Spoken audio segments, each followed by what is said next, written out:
Alhamdulillah, Alhamdulillahilladzi arsala rasulahu bil huda wa dinil haqq liyudhhirahu 'ala dini kullihi wa kafa billahi shahida.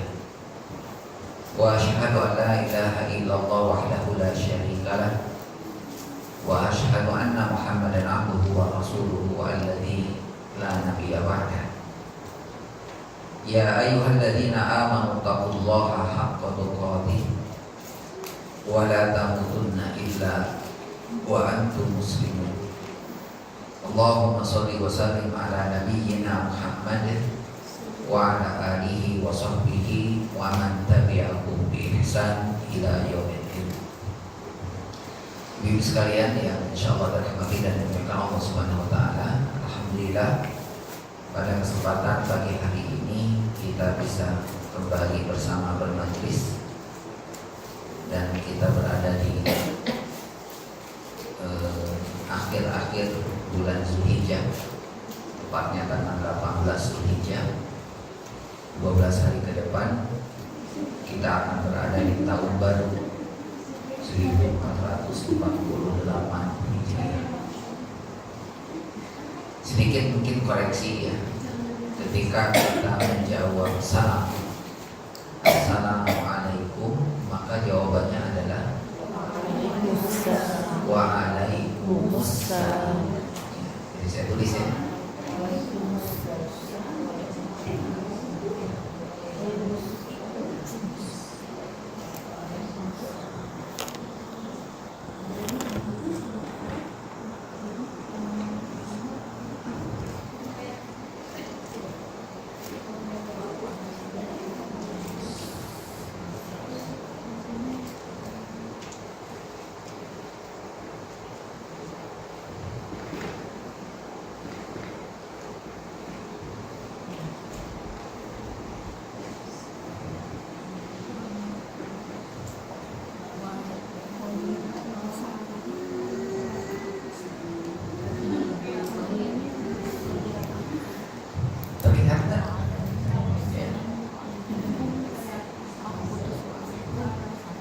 Jadi harusnya waalaikumsalam, bukan waalaikumsalam.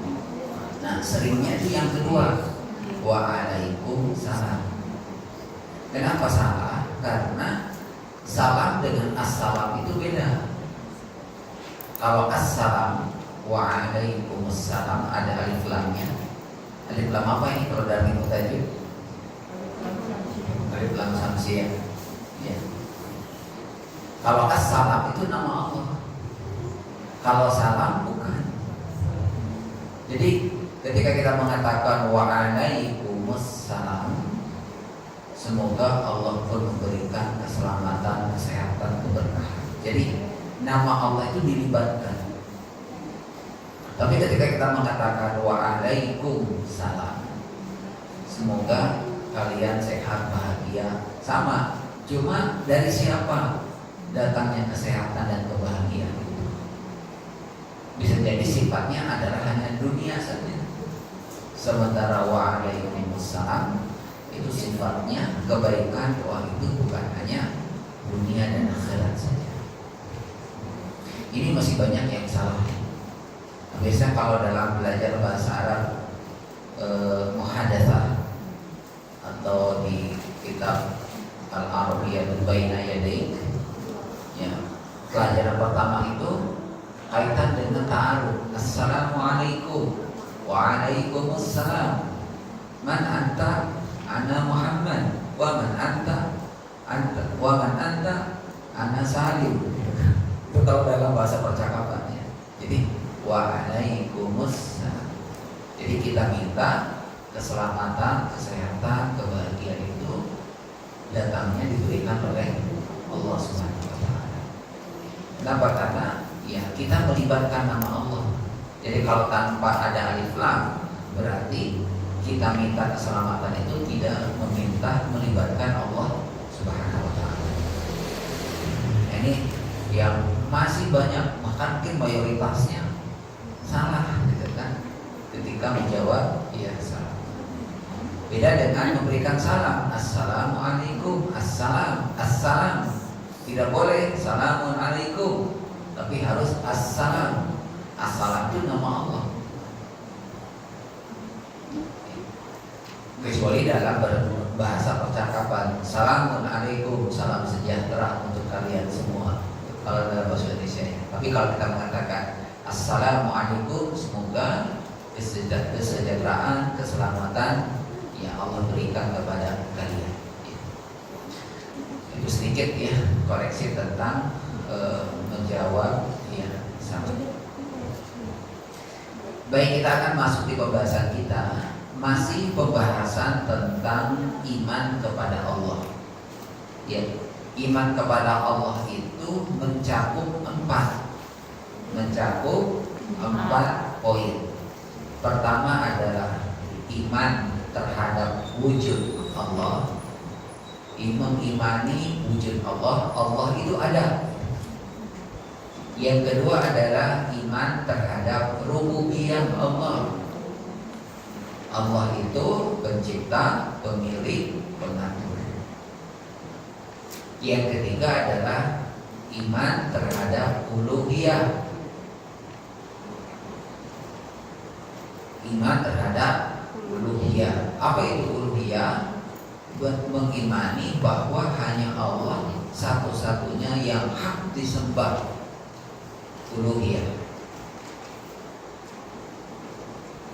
Dan yang keempat, iman kepada Allah itu cakupannya adalah mengimani asma was sifat. Mengimani bahwa Allah itu punya nama dan sifat.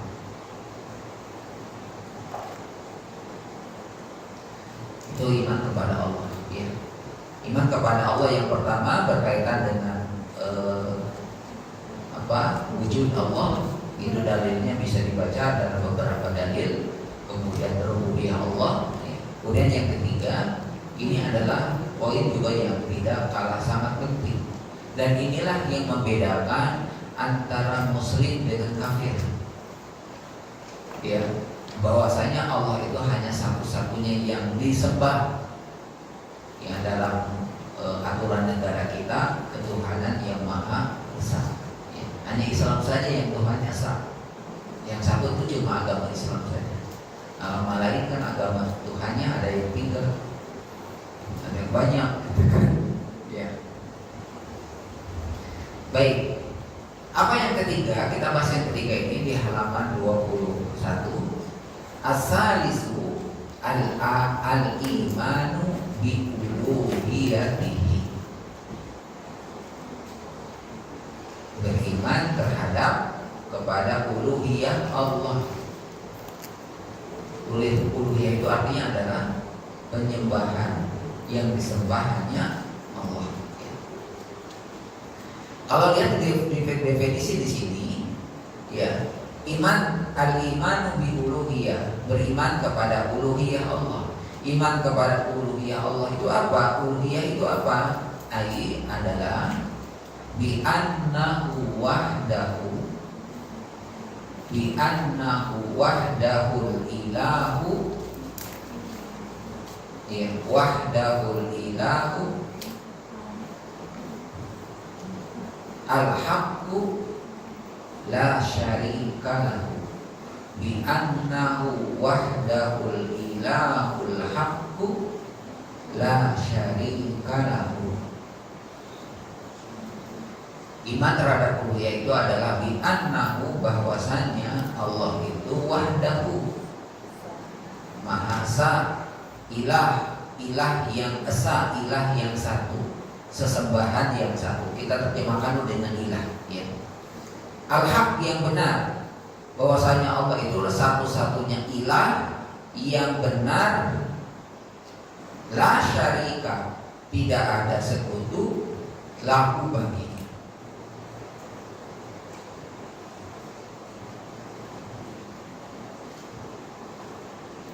Wal ilah, nah di sini wal ilahu ya, dan ilah itu bimakna, artinya al-ma'luh. Ilah itu maknanya adalah al-ma'luh. Al-ma'luh, al-ma'luh. Apa itu al-ma'luh? Ai adalah al-ma'bud, yang disembah. Jadi ilah itu la ilaha illallah, la, tidak ada ilah. Ilah itu artinya apa? Sesembahan, ilah. Ya. Tidak ada ilah, makanya sini disebutkan al-ilahul haq, bahwasanya Allah itu satu-satunya ilah yang hak, satu-satunya yang benar. Karena kalau ilah sesembahan itu banyak, ya, sementara sesembahan yang benar itu hanya Allah saja. Ya, jadi ilah itu maknanya bahasa Arabnya adalah al-ma'luh. Ma'luh itu artinya adalah al-ma'bud, yang disembah.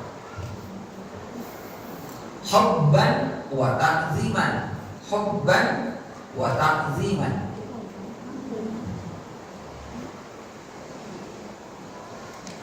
Hubban diiringi dengan kecintaan, hubban kecintaan, wa ta'ziman dan pengagungan. Kita menyembah kepada Allah itu didasari dengan apa? Hubban wa ta'ziman. Ya, diiringi dengan kecintaan dan pengagungan. Cinta kepada Allah itu beda dengan cinta kepada sesama, beda. Cinta kepada Allah itu isinya adalah ya, pengagungan, ya. Bukan kita ingin memiliki Allah, ya. Hubban wa ta'ziman, ya.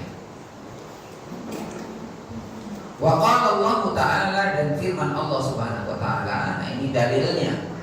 Dalil yang mengatakan bahwasanya ilah itu adalah al-ma'bud. Ilah itu adalah yang disembah. Apa dalilnya? Dalilnya dalam Al-Quran surat Al-Baqarah 163. Wa ilahukum ilahu wahid, la ilaha illa huwa ar-rahmanur rahim. Wa ilahukum, ya, wa ilahukum, dan ilah-ilah kalian. Nanti kita sering terjemahkan ilah itu dengan kata Tuhan. La ilaha, tidak ada Tuhan, ya. Wa ilahukum, dan ilah Tuhan-Tuhan kalian. Ilahun, ya, ilah wahidun, hanya satu, ilah yang satu. La ilaha, tidak ada ilah. Apa ilah itu? Yang disembah, ya, sesembahan. Illa huwa, kecuali dia. Dia itu siapa? Allah. Dia. Siapa huwa di sini? Ar-Rahmanur Rahim. Allah itu adalah zat yang maha pengasih dan penyayang. Allah itu pengasih. Ya, makanya kepada siapapun Allah kasih. Mau kepada orang yang beriman, kepada orang yang tidak beriman, Allah itu Rahman, maha kasih. Siapapun diberi. Tetapi Ar-Rahim, sayangnya Allah itu hanya diberikan kepada siapa? Kepada orang-orang yang mau taat kepada Allah. Atau dalam surat yang lain, ya, dalam surat Ali Imran ayat 18. Syahidallahu annahu la ilaha illahu wal malaikatu wa ulul ilmi qa'iman bil qist.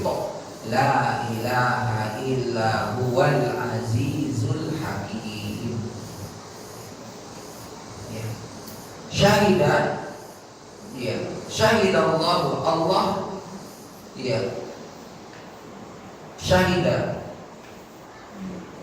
bersaksi, ya, annahu, bahwasannya Allah itu la ilaha, tidak ada ilah, tidak ada sesembahan illahu, kecuali dia.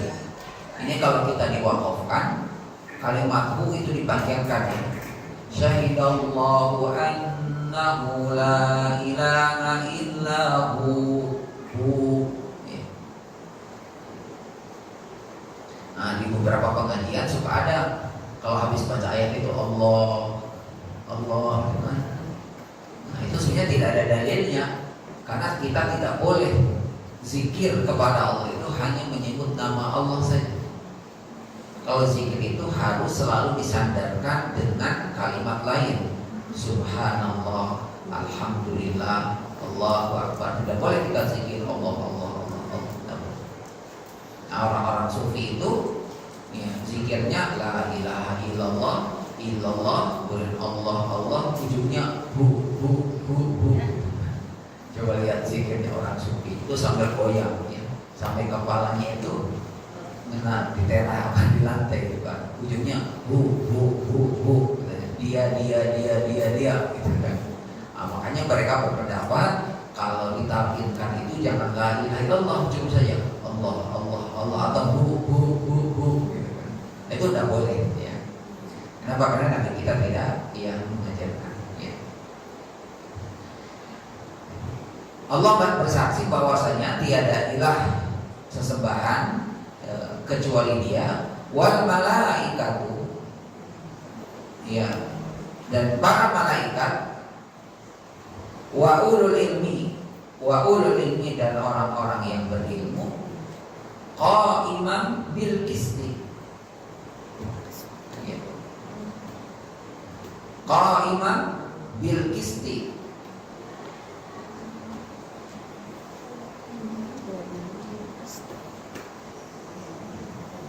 mengatakannya dengan adil, dengan benar.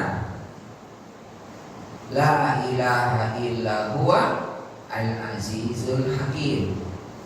Tiada ilah yang disembah kecuali Dia. Allah itu adalah al-aziz al-hakim. Al-aziz itu apa artinya? Yang maha perkasa, al-hakim maha bijaksana. Nah ini nama-nama Allah. Nama Allah itu ada Ar-Rahman, ada Ar-Rahim, ada Al-Aziz, ada Al-Hakim.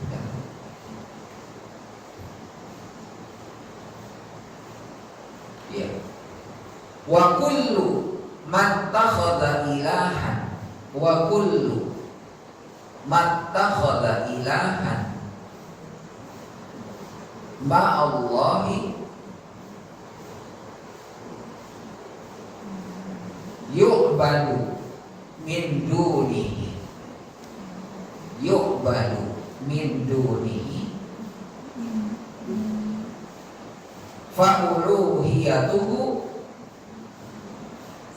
fa'uluhiyatuhu batilatun.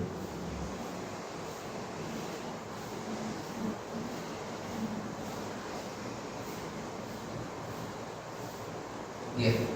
Wa kullu man takhadha ilahan ma'allahi yu'badu min dunihi fa'uluhiyatuhu batilah. Wa kullu dan setiap ma apa yang ittakhadha diambil ilahan sesembahan ma'allahi bersama Allah. Jadi setiap mengambil sesembahan ya bersama Allah, jadi memang orang melakukan kesyirikan itu adalah orang yang menyembah Allah tapi menduakan, makanya disebut dengan syirik. Ke Allah iya, ke dukun iya, gitu kan. Itulah orang syirik.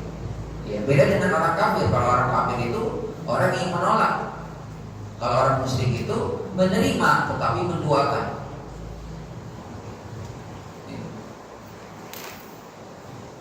Yu'badu min dunihi, yu'badu disembah, min dunihi selainnya, disembah selain Allah, selainnya,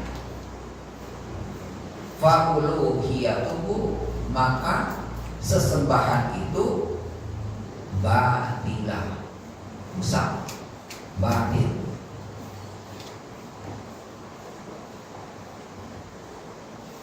Jadi sesembahan yang diambil selain Allah, ya, maka sifat uluhiyahnya, penyembahan dia kepada Allah itu menjadi batil, menjadi rusak. Jadi kalau ada orang yang beribadah kepada Allah tapi juga dia meminta kepada selain Allah, maka hakikatnya orang yang beribadah seperti ini adalah orang yang rusak ibadah.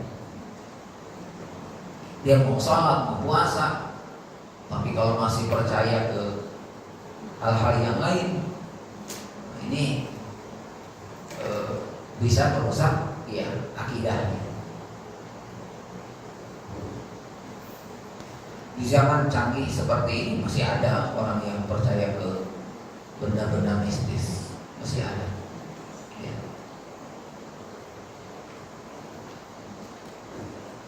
Hanya penglaris masih laku. Penglaris itu. Ya. Apa? Orang hanya silah susuk. Ya. Kalau dulu mah susuk itu supaya orang tertarik. Sekarang kan tidak usah pakai susuk, skincare-an saja. Kalau susuk ya bisa jatuh kepada syirik. Kalau skincare-an bisa merusak dompet.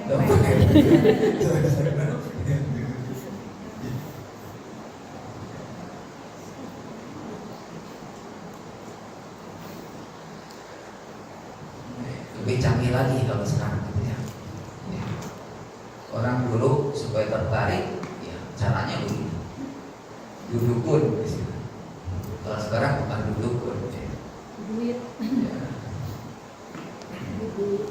Bahkan sekarang ini luar biasa banyak orang-orang yang tidak bersyukur dengan wajahnya. Banyak wajah-wajah plastik. Sama beras saja kan beras plastik.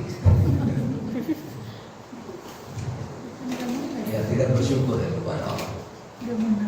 Ya, salah satu sahabat Nabi namanya Julaibib ya, orang yang paling buruk mukanya di zaman Rasulullah Shallallahu Alaihi Wasallam ya, tetapi menjadi penghuni ahli surga.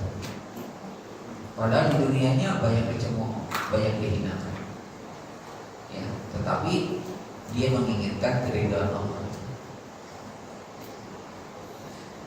Nah, kemudian ya, jadi setiap sesembahan selain kepada Allah, setiap seseorang menyembah, berkeyakinan ada kekuatan selain Allah, maka keyakinan itu batilah, rusak. Berarti akidah tauhidnya itu rusak. Ya, jadi kalau ada orang masih didukun, masih percaya pengobatan bukan pengobatan tradisional ya, pengobatan ya kata orang pintar gitu kan, nah, maka itu rusak akidahnya ya, rusak akidah. Makanya kenapa sebagian pendapat mengatakan meminta ruqyah itu dilarang ya. Kenapa dilarang? Karena kurang tawakal gitu. Kurang tawakal meminta ruqyah, kurang tawakal, tidak percaya diri kepada Allah ya, bukan berarti tidak boleh ya, minta diterapi Al-Quran itu boleh, tetapi ya kurang sempurna keimanannya. Kenapa? Karena dia kurang tawakal, kurang percaya diri imannya kepada Allah. Tetapi ketika dia sakit ya, segala cara harus diusahakan selama tidak bertentangan dengan syariat. Qala Allah Ta'ala, dalilnya adalah firman Allah Subhanahu wa Ta'ala ya, di dalam Al-Qur'an surat Al-Hajj ayat 62. Dzalika bi anna Allah huwal haqq wa anna ma yad'una min dunihi huwal batil wa anna Allah huwal aliyyul kabir. Di sini nama Allah selalu disebut menggunakan nama dan sifatnya. Dzalika bi anna Allah, yang demikian itu bi anna Allah, bahwasanya Allah huwa, dia itu al-haq, benar. Yang demikian itu bahwasanya Allah itu adalah benar. Wa anna ma yad'una, wa anna ma yad'una, dan bahwasanya barang siapa yadunya menyeru min duni, kepada selainnya, huwal batil, dia adalah batil, rusak. Wa annallaha, dan sesungguhnya Allah itu huwa, yaitu al-aliyyu al-kabir. Ini nama Allah al-ali, artinya apa? Maha tinggi. Al-kabir, maha besar. Al-kabir.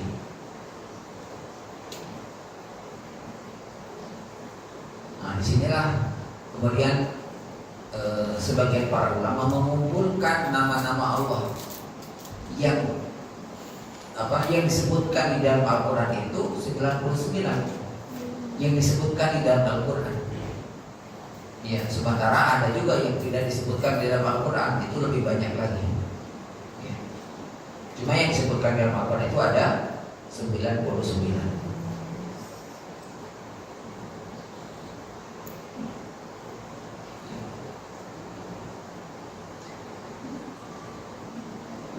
Jadi kata Allah Subhanahu wa taala, Allah itu satu-satunya yang hak disembah, maka barang siapa yang menyembah kepada selainnya berarti rusak akidahnya, rusak tauhidnya.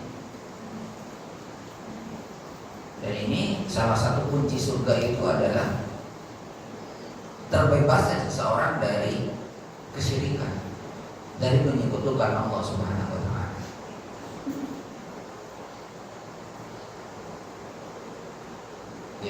Watas miyatuha alihah, watas miyatuha alihatun.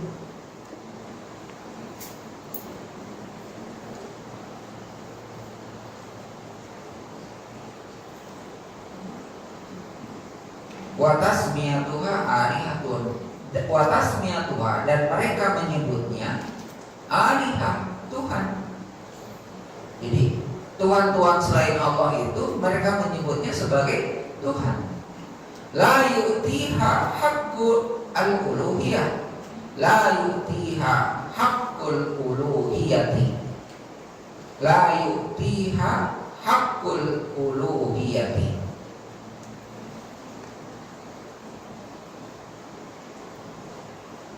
La yu'tiha, tetap la yu'tiha, tidak, yu'tiha, diberikan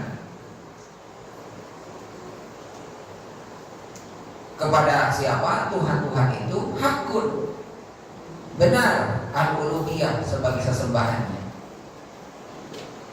Jadi sekalipun mereka mengatakan bahwasanya Tuhan-Tuhan yang disembah selain Allah itu disebut dengan Tuhan, ya, maka Tuhan-Tuhan mereka itu adalah Tuhan-Tuhan yang tidak benar untuk disembah. Ya.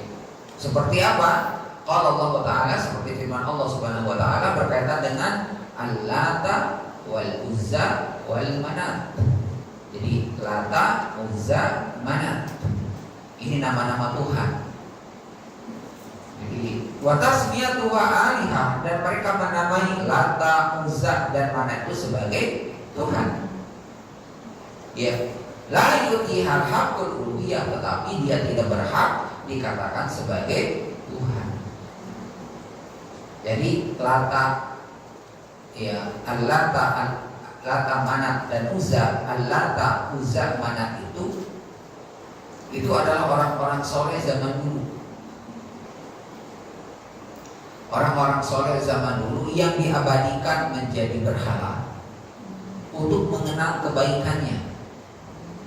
Awalnya begitu dulu.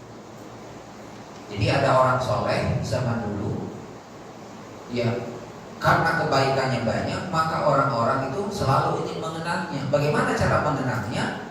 Dibuatkanlah patungnya. Tapi generasi berikutnya tidak tahu tujuan orang-orang dulu membuat patung itu untuk mengenang kebaikannya, malah dijadikan sebagai Tuhan. Maka disinilah larangan membuat berhala, membuat patung. Memang tujuannya adalah untuk mengenang, seperti kita mengenang pahlawan gitu kan. Memang dilarang, tapi terkadang menjadi yang diagung-agungkan. Bahkan kalau rusak sedikit dan sebagainya, ada yang merusak, orang-orang sampai marah. Ada yang pernah ke kuburan para pahlawan di sini, ziarah kuburan pahlawan gitu. yang terdekat di sini di Sumedang, Cutnyadin. Ya, kalau pernah ke Cutnyadin, ya, tidak apa-apa sampai jalan-jalan ke Sumedang. Niatnya bukan ke Cutnyadin, tapi karena setelah Cutnyadin itu ada tempat wisata namanya Toga, Toga para layang, tempat orang ya terbang gitu, para layang. Kemudian di situ, ini bukan iklannya, bukan iklan. Ini pengalaman aja gitu kan. Jadi habis Cutnyadin, alun-alun Sumedang, kemudian ada Cutnyadin, kemudian setelah itu ada rumah makan perahu, rumah makan perahu. Nah, kemudian di situ ada villa. Nah, villanya bisa disewa. Nah, ternyata selama ini saya selalu melewati villa itu. Ternyata waktu sebelum Lebaran di Belakang, ya ada salah satu jamaah pesantren Lansia, Pak Haji ini dari Mabar itu. Dia panggil, "Ustaz," katanya, "saya punya villa di Sumedang." "Di mana di Sumedangnya?" "Dekat kuburan Cutnyadin." "Oh, villa itu ya punya siapa itu?" "Punya saya," katanya. "Kalau mau pakai sama aja pakai. Yang penting kasih untuk kebersihan saja." Rumahnya besar, ada kolam renang, mungkin minggu kalau mau ada acara bermalam bisa di sana. Kan diskonnya bisa besar-besaran. Kira mau gratis, kalau berarti jangan minimal untuk yang bersih-bersih di situ. Ada rumah 2 lantai, lantai atas, lantai 2-nya katanya untuk ya bisa sampai 100 orang lah orang kumpul. Ada sekitar 1 hektar mungkin ya di situ. Mantan pejabat di Sumedang. Ngobrol-ngobrol nyambung kan sama-sama orang Sumedang gitu kan. Jadi nyambung gitu. Nah, sementara nanti mungkin kalau ada acara di sana bisa tulis Sumedang. Niatnya bukan ziarah itu. Nah, kalau kita lewati kuburan Cutnyadin, banyak sekali orang-orang datang ke situ. Ya, banyak sekali orang-orang datang ke situ dan datangnya bukan hanya sekedar ziarah, bukan hanya sekedar mengunjungi, bukan hanya sekedar ingin tahu ini makam Cutnyadin. Tidak sedikit di antara mereka yang meminta semoga anak keturunannya seperti Cutnyadin. Ya, kalau wajahnya seperti Cutnyadin, seperti zaman dulu wajahnya. Itu banyak sekali orang-orang melakukan kesedihan di situ. Ya, apalagi kalau misalkan ziarahnya sampai ke makam-makam para wali. Itu ujung-ujungnya apa? Tawasulan, meminta kepada orang-orang yang meninggal. Nah, jika mereka melakukan itu didasari dengan kesadaran dan diyakini bisa mendatangkan manfaat, maka akidahnya itu rusak. Akidah itu batil, rusak. Ya, bahkan tidak akan diterima ibadah-ibadah yang lain. Karena kunci ibadah itu adalah syahadat. Makanya rukun Islam itu kan kunci yang pertama itu adalah syahadat. Adapun yang lainnya itu cabang-cabangnya, sholatnya, puasanya, zakatnya, hajinya. Ya, tetapi tetap poin pentingnya adalah syahadatnya itu. Terutama syahadat kepada Allah, la ilaha illallah. Makanya perlu hati-hati ketika seseorang terjatuh ke dalam kesyirikan. Di zaman ya belum jauh lah. Zaman musim batu ali ya. Dan musimnya batu ali setiap rumah tuh gosok batu semua. Sampai mereka berkeyakinan bahwa ini bisa mendatangkan. Ya kalau pengusaha penjual batu ya bisa mendatangkan rezeki, betul. Kenapa? Karena dia mengusaha. Tapi orang lain ya bukan itu.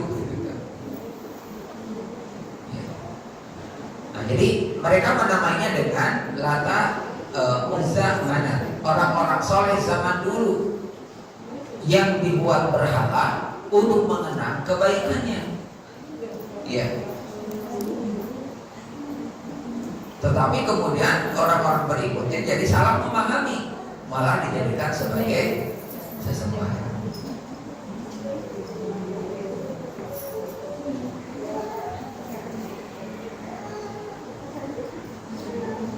Dan mungkin pernah saya sampaikan. Jadi ada orang soleh di Mekah, orang soleh Mekah, orang soleh, dermawan, pengusaha. Ya, datang ke Syam, ya untuk jualan. Ya, datang ke Syam untuk jualan. Di Syam ada orang-orang yang menyembah berhala itu. Gitu kan. Namanya pengusaha, pikirnya adalah menghasilkan uang. Gitu kan. Akhirnya dia beli, ceritakan ke dia beli, bawa ke Mekah, dia ceritakan orang-orang Syam juga menyembah ini. Nah, kalau dia bawa ke Mekah itu adalah untuk jualan, gitu kan, awalnya. Nah, itu dosanya itu luar biasa. Orang pertama kali yang mau bawa berhala ke Mekah, niatnya untuk jualan, gitu kan. Tapi ujung-ujungnya menjadi sesembahan mengikuti budayanya orang-orang Syam. Coba nanti cari, saya lupa namanya ya. Dalam buku Syiar Nabawiyah, orang yang pertama kali membawa berhala ke Mekah, ya, itu pengusaha yang membawanya. Ya, karena kalau pengusaha ukurannya bukan lihat dia disembah ataupun tidak, pikirnya adalah menguntungkan tidak, gitu kan? Menguntungkan tidak. Ya. Nah, ini Lata, Manat dan Uzza ini dikatakan sebagai ikon sesembahan yang dibuat dari apa? Batu. Jadi dipahat dari batu. Makanya harganya mahal, ya, dari batu itu.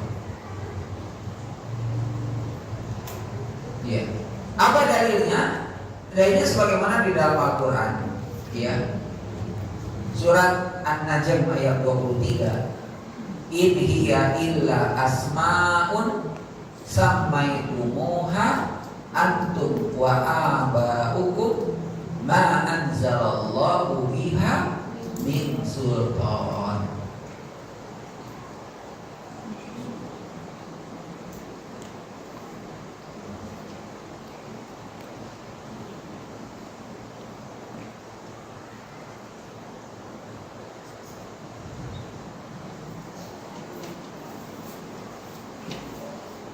Inhiya, sesungguhnya dia itu maksudnya berhala-berhala itu illa asma'un,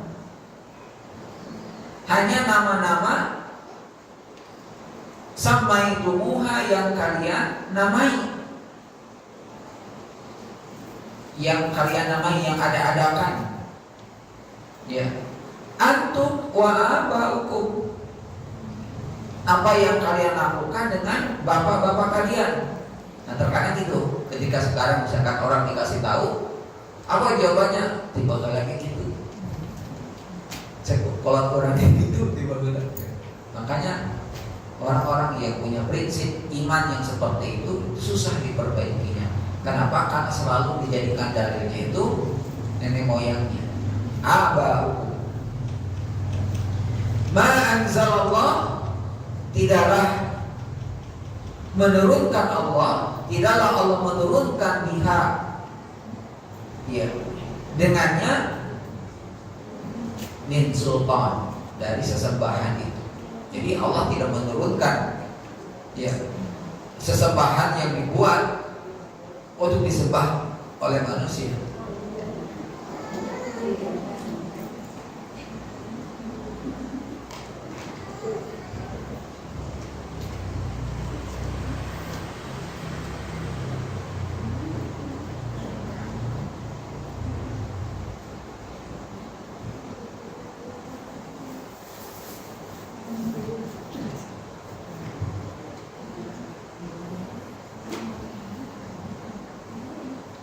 Ya, ini dalilnya ya. Jadi Allah, nama-nama yang kalian sebutkan itu tidaklah Allah menurunkannya dan tidaklah Allah menamainya. Itu adalah apa yang kalian namai dengan bapak-bapak kalian dan nenek moyang kalian.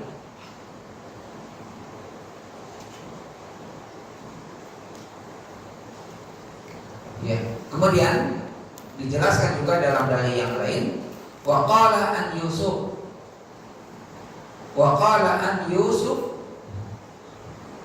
dan diceritakan juga tentang kisah Nabi Yusuf, annahu qala li sahibaihi sijni,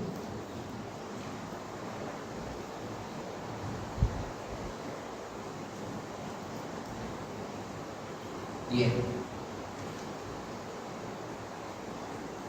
Dan diceritakan juga tentang Nabi Yusuf yang bercerita kepada dua temannya, li sahibai, kepada kedua temannya, sijni, di dalam penjara.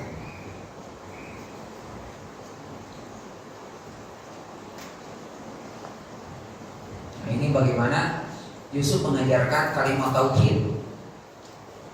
Apa kata Allah Subhanahu wa taala yang disebutkan di dalam surat Yusuf 39-40? Arbabun mutafarriquna khair amillahul wahidul qahhar. Arbabun mutafarriquna khair amillahul wahidul qahhar. Jadi ketika Yusuf berkata kepada kedua temannya, Arbabun, ya, apakah ada Tuhan-Tuhan mutafarriqun yang bermacam-macam itu khair, lebih baik? Apakah Tuhan yang bermacam-macam itu lebih baik? Amillahul wahidul qahhar, atau Allah satu-satunya yang perkasa. Jadi Yusuf berkata kepada penghuni penjara itu, ya, bertanya, menurut kalian siapa yang paling baik itu? Tuhan-Tuhan yang kalian sebutkan namanya yang banyak itu, atau hanya Allah yang satu-satunya yang baik itu, yang benar itu? Ma ta'buduna min dunihi, tidaklah mereka beribadah menyembah min duni, kepada selainnya, illa, kecuali asma'un, kecuali nama-nama, sama itu muha, yang telah mereka namai. Antum wa aba'ukum ma anzalallahu biha min sultan. Nah, sebagaimana ayat di atas tadi, ya.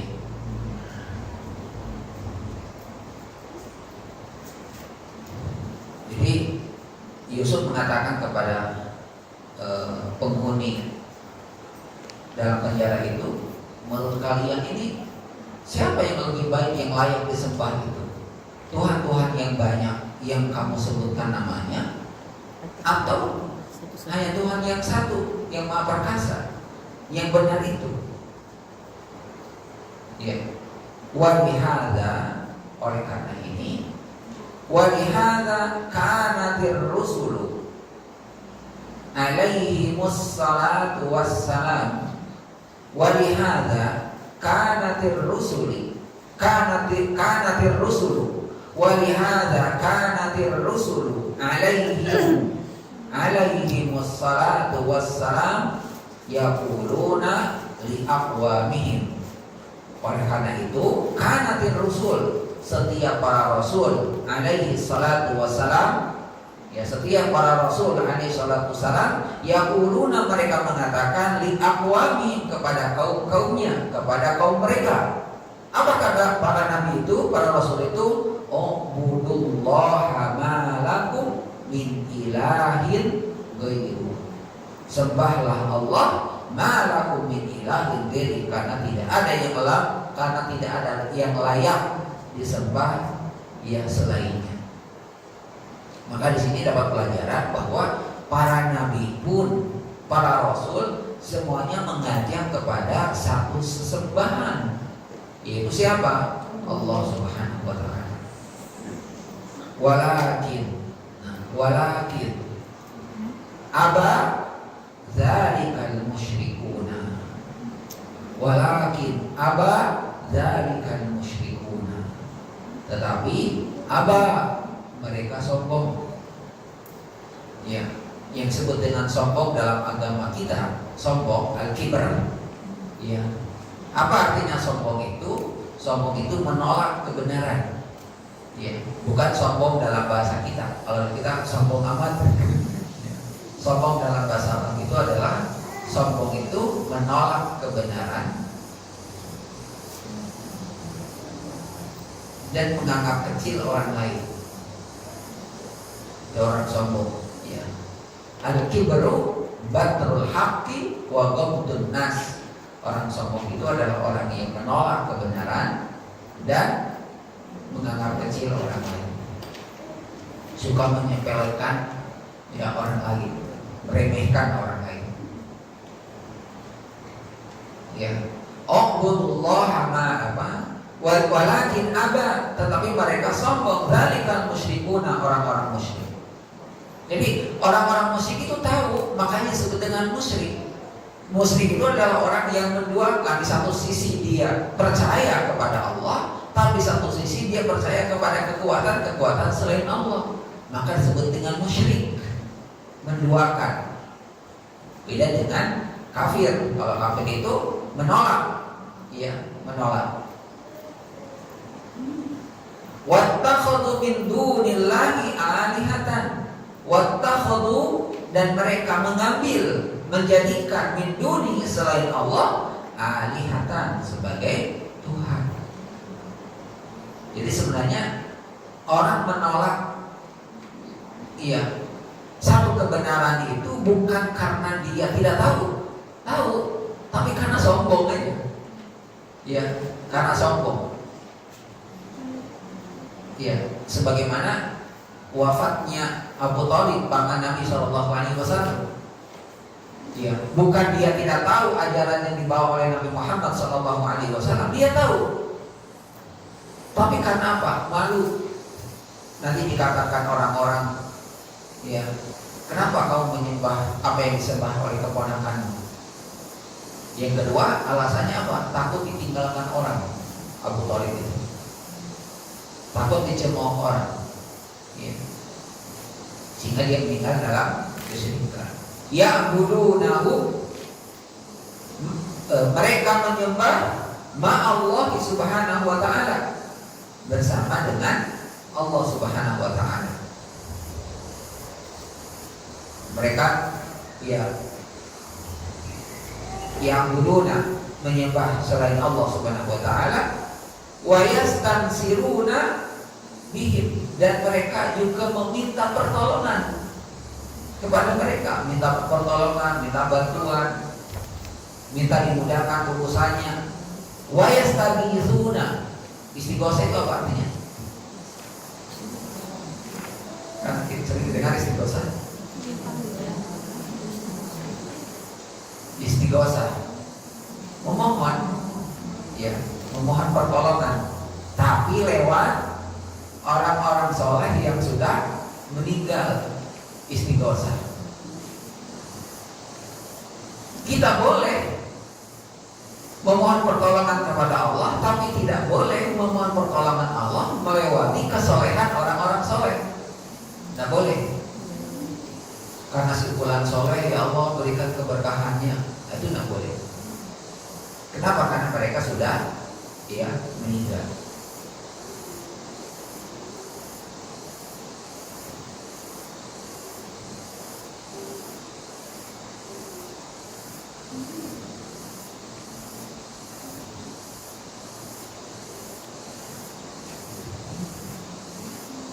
Ada panas. Jadi apa ya? Kalau belajar akidah itu memang sebulan sekali, memang terlalu jauh ya. Jadi tidak nyambung gitu kan. Ya. Tapi ini sebenarnya bukan hanya belajar akidah, tapi ya belajar baca kitab beliau saja. Ya. Intinya, ini kan poin ketiga ya. Poin yang ketiga itu adalah iman kepada uluhiyah Allah. Uluhiyah itu artinya apa? Beriman bahwasanya hanya Allah yang disembah. Hanya Allah yang disembah. Hanya Allah yang satu-satunya yang benar untuk disembah, uluhiyah. Jadi iman kepada Allah itu harus mencakup 4. 1, iman terhadap wujud Allah. 2, iman terhadap rububiyah Allah. 3, iman terhadap uluhiyah Allah. 4, iman terhadap nama dan sifat Allah. Jika salah satunya tidak ada, atau meragukan salah satunya, maka prinsip keyakinan kepada Allah itu batilah, rusak, batil.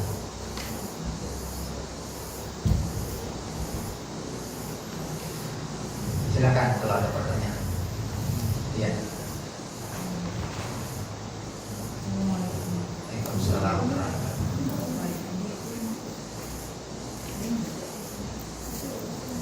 Ibu duduknya, gak apa-apa, nyamuk-nyar aja. Iya, nyamuk-nyar aja, gak apa-apa. Tahu nyamuk-nyar? Selonjoran. Ya, selonjoran gak apa-apa. Selonjoran gak apa-apa.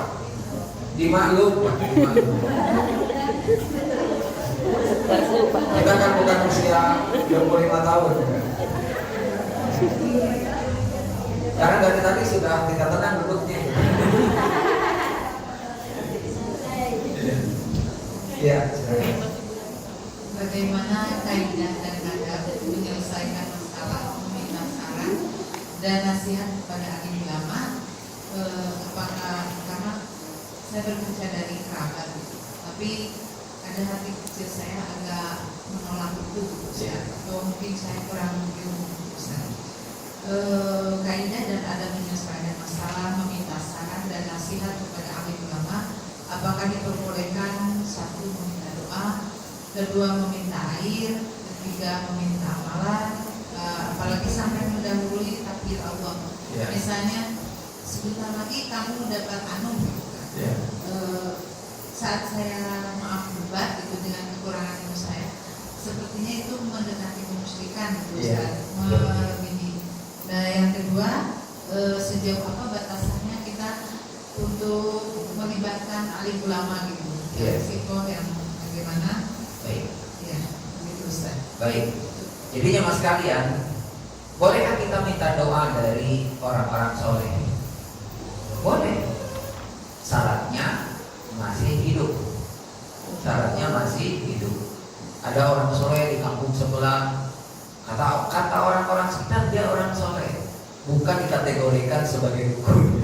Orang-orang soleh mungkin punya pesantren, tokoh masyarakat, ya, rajin beribadah, dikenal kesolehan itu bukan hanya punya pesantrennya, tapi kesolehan itu ditandai dengan amal-amal soleh itu. Kita boleh minta doa kepada mereka. Kenapa? Karena mereka masih hidup. Ya, kemudian minta amal-amalannya. Apa amalan yang baik mesti kami lakukan? Kan itu salah satu permintaan kita kepada orang-orang soleh. Maka orang-orang soleh itu memberikan amalan-amalan, tapi bukan amalan-amalan dia. Saya mah biasanya begini, saya biasa begini. Itu bukan amalan dia, tapi harus amalan yang dicontohkan oleh siapa? Rasul Shallallahu Alaihi Wasallam. Nah inilah banyak orang mengamalkan amal-amal yang baik itu adalah karena meniru amal-amal orang lain gitu kan. Karena si fulan mah biasa mengamalkan itu jadi begitu gitu kan. Jadi begini dan sebagainya. Nah, kita tidak boleh mengamalkan amalan-amalan orang lain yang bertentangan dengan syariat. Kalau memang itu dibolehkan dalam syariat, misalkan kamu harus baca ini, harus baca ini, harus baca ini, boleh selama amalan-amalan itu tidak bertentangan dengan syariat. Bukan amalan-amalan pribadi yang dijadikan sebagai dalil orang lain mengikuti. Kalau orang melaksanakan ibadah haji, ibadah umrah, biasanya di travel itu sudah dikasih apa? Amal-amalnya kan, doa-doanya. Itu doa-doa kebiasaan apa para mutawifnya. Ya, kebiasaan mereka, saya biasa begini, saya biasa begini. Contoh misalkan, ketika kita tawaf, apa doanya? Tidak ada doa dalam tawaf. Doa dalam tawaf itu hanya dua. Satu, ketika memulai baca apa? Ketika kita memulai tawaf, kan di lampu hidang di Hajar Aswad. Kita kan mulai tawaf. Apa bacaannya?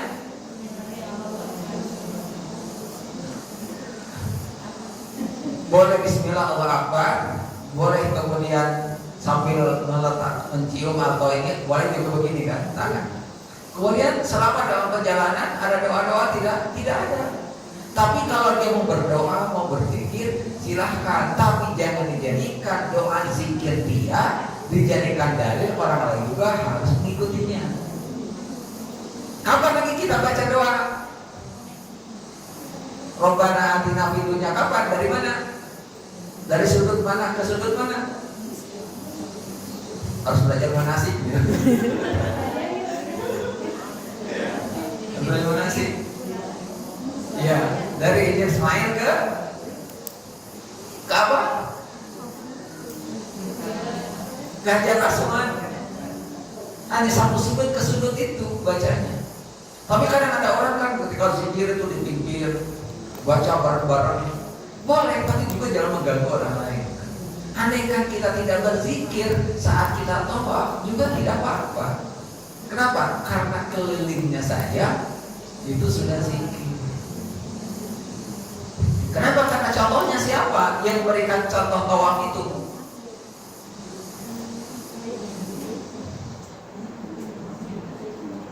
Kalau Maryam siapa? Hajar itu waktu sa'i. Itu sa'i. Kan seperti sama dengan sa'i. Dari perjalanan Safa ke Marwah ada bacaan. Bacaannya itu hanya ketika di Safa, kemudian sampai di Marwah bacaannya. Selama perjalanan itu tidak ada baca-bacaannya. Hanya jalan, lari sedikit, jalan lagi. Hanya itu saja. Tapi kalau kita mau berzikir, mau berdoa, silahkan. Tapi jangan dijadikan sebagai dalil untuk orang lain mengikuti zikir yang sama. Makanya kalau ada orang hajian, umrohan, di sini tuh buku itu tebal, orang yang bacanya itu kan. Oh ya mau capek, itu kan mau keliling-keliling saja capek. Terlalu banyak doa-doanya. Karena ibadah haji itu zikir-zikirnya cuma sedikit. Umroh itu berapa lama sih umroh? Ada 2 jam? Taruhlah 4 jam lah salah-salahnya. 4 jam itu kalau macet ya. Cuma tawaf. Nah kalau umroh itu kan mikotnya kan bisa di pesawat, bisa di kalau di Madinah nanti di Bir Ali itu kan. Nanti ketika kalau kita sudah masuk Mekah itu kan cuma amalannya cuma tawaf. Habis tawaf sholat sunat, kemudian minum air zam-zam, jalan menuju Safa ke Marwah 7 kali, selesai tahallul, selesai. Yang lama umroh itu bukan ibadahnya, belanja aja. Umrohnya cuma 2 jam juga selesai. Kalau kita mau ngebut ya 2 jam itu selesai. Keliling tawaf 7, sa'i juga sama, ibadah tahallul selesai. Ya. Nah kalau ibadah haji lebih berat. Kenapa? Karena ibadahnya bukan hanya di bukan hanya di Mekah itu kan, bukan hanya di Baitullah, tapi dia harus keluar. Yang lama itu bukan di tempat ibadahnya saat melempar jumroh, saat ada di Arafah. Yang lama itu bukan di situnya. Yang lama itu akses untuk menuju tempat itu. Kenapa? Karena banyaknya orang. Ini kembali lagi pada tadi. Jadi kalau kita datang ke orang soleh, minta doa, boleh.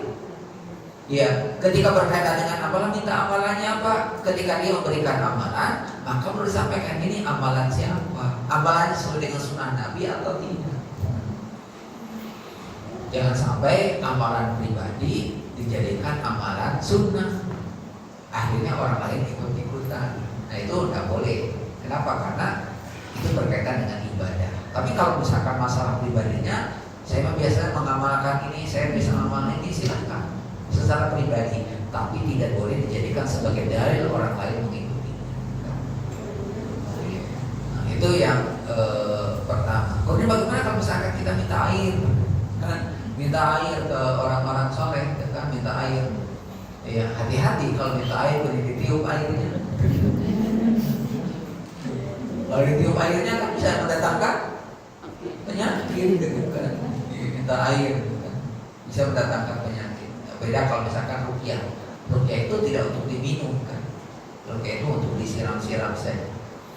Jadi kadang ada orang tadi berlebihan dengan air. Biasanya ada beberapa masjid yang pengajian itu di depan ini tuh banyak sekali aqua. Botolnya dibuka semua.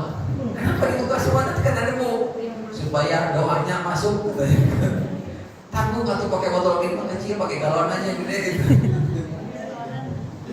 Jadi sampai sebegitunya. Kenapa? Karena itu tradisi kebiasaan di masyarakat dijadikan sebagai dalil untuk orang lain mengikutinya. Itu yang pertama. Yang kedua apa tadi?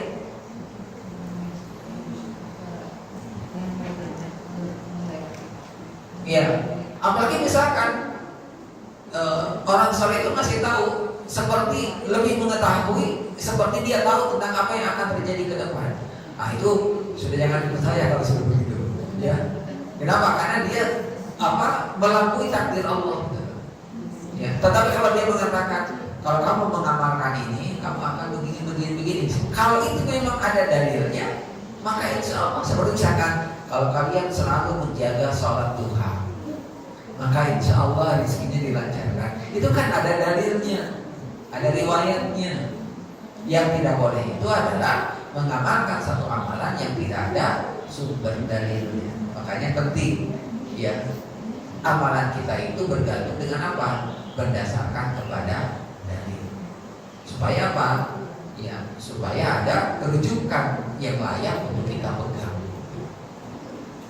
Allah alam sekalian. Nah ini mungkin intinya. Ya, terakhir penyampaian. Ya. Insya Allah akan dibuka program pesantren bukan lansia ya. Cuma mungkin orang lebih mengenalnya dengan lansia ya, gitu kan. Kalau lansia nanti ada yang merasa belum lansia. Hanya istilah saja. Nama pesantrennya adalah pesantren pejuang Husnul Khotimah. Ya, pejuang Husnul Khotimah. Jadi memang materinya itu adalah materi-materi untuk meraih Husnul Khotimah. Insya Allah yang terdekat akan dibuka di Masjid Muhajirin. Muhajirin sini. Muhajirin. Yang Najah itu. Apa itu? Perumahan apa sih? Pasir Layu. Iya. Kenapa ditempatkan situ? Supaya akses dari kabupaten, akses dari kota itu kan perbatasan kota kabupaten. Nah, nanti insya Allah mungkin akan diinformasikan kalau ada yang ikutan program 16 kali pertemuan. 16 kali pertemuan. Nanti kami akan share informasinya kalau sudah ada kepastian pelaksanaan. Biasanya 2 bulan sebelum pelaksanaan pendaftarannya baru dimulai. Ya. Rencananya nanti di sekitar tahun baru atau lewat tahun baru dimulai. Ya. Kenapa dibuat di daerah sini? Karena wilayah Cibenying Kidul, daerah sini kayaknya belum ada, makanya kami coba koordinasi dengan ketua DKM-nya, dan ketua DKM-nya memang cukup respon. Jadi kita akan menggabungkan beberapa masjid sekitar. Karena di situ ada sekolah lansia. Kan ada sekolah lansia. Kalau sekolah lansia betul-betul ini aki-aki. Tapi yang belum bisa baca Quran. Kalau pesantren lansia itu syaratnya bisa baca. Yang penting bisa baca. Kenapa? Karena nanti akan belajar baca hadis Nabi. Jadi 16 kali pertemuan dan wisuda, ada wisudanya tasyakuran, wisuda mungkin rencananya di Kota Bandung supaya lebih informasinya lebih luas. Target peserta itu 50 sampai 70 orang target peserta. Berbayar. Ada infaknya, tapi kecil infaknya. Kenapa harus ada infak? Supaya semangat. Supaya ada komitmen. Karena kalau ada infak itu kadang orang asal-asalan gitu kan. Ya, infaknya sesuai dengan di brosur nanti, sesuai dengan kemampuan, itu pilihan A, B, C, D. A, B, C. Karena D-nya itu titik-titik itu bisa lebih besar, bisa tidak mampu. Yang penting disampaikan ke panitia. Hanya saja buku paket itu yang harus beli. Buku paketnya 120.000 ya. Buku paket itu satu buku paket.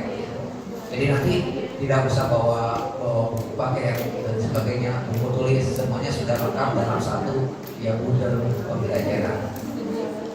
Ya.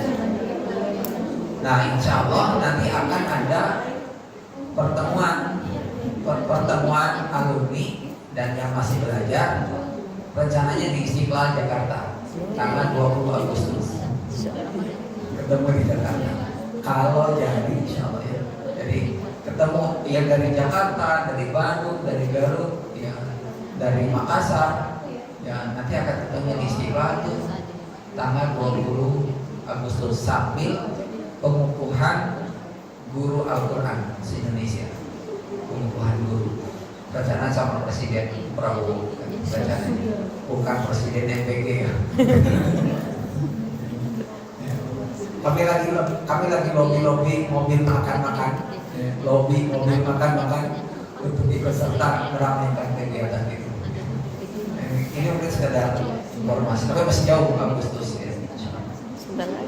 Baik, saya kira ini saja yang bisa disampaikan pada kesempatan pagi hari ini. Intinya ketika kita belajar, dan belajarnya bukan hanya sekedar belajar mendengar, tapi memang ada target-targetan yang harus kita capai. Dari hafalan memang harus bertambah, walaupun sedikit ya bertambahnya, tapi sudah lebih baik kalau kita belajar dan ada menghafalnya. Itu sudah lebih baik dibandingkan orang cuma belajar aja, tidak ada hafalannya. Ya walaupun namanya sedikit itu jauh lebih baik. Kenapa? Karena menghafal satu ayat diulang berulang-ulang itu pahalanya berlipat, ya berlipat dibandingkan hanya sekedar baca. Baik, mungkin ini saja bisa kami sampaikan. Syukur wa jazakumullahu khairan. Kita akhiri majelisnya dengan baca doa kafaratul majelis. Subhanallahumma rabbana wa bihamdik asyhadu an la ilaha illa anta astaghfiruka wa atubu ilaik. Akhirul da'wana alhamdulillahi rabbil alamin. Wassalamu